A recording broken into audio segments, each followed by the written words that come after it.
वज़ीर-ए-आज़म इमरान खान से opposition leader Sindh assembly Haleem Adil Sheikh की मुलाकात। वज़ीर-ए-आज़म ने कहा कि सिंध के अवाम को तन्हा नहीं छोड़ेंगे, जल्द सूबे का दौरा करूंगा। हलीम आदिल शेख ने सिंध में गवर्नेंस को मुजरिमाना करार दे दिया।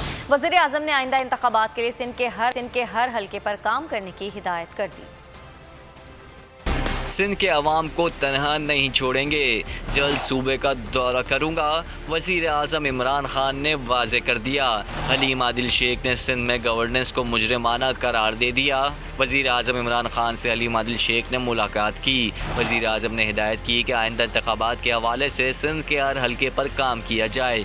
टिकटों का फैसला वर्किंग के बाद किया जाएगा। हलीम आदिल शेख ने कहा, सिंध के लोग आपकी तरफ देख रहे हैं। सिंध में करप्शन इंतहा को पहुँच चुकी है। उन्होंने PAC में अपोजिशन को शामिल ना करने की भी शिकायत की। वज़ीर आज़म का कहना था कि मुश्किल वक्त में सिंध के लोगों के साथ खड़े हैं। रवां साल अरबों रुपए तरक्याती फ़ंड सिंध के लिए मुख्तस किए। सिंध के अवाम को डाकुओं से भी निजात दिलाएंगे।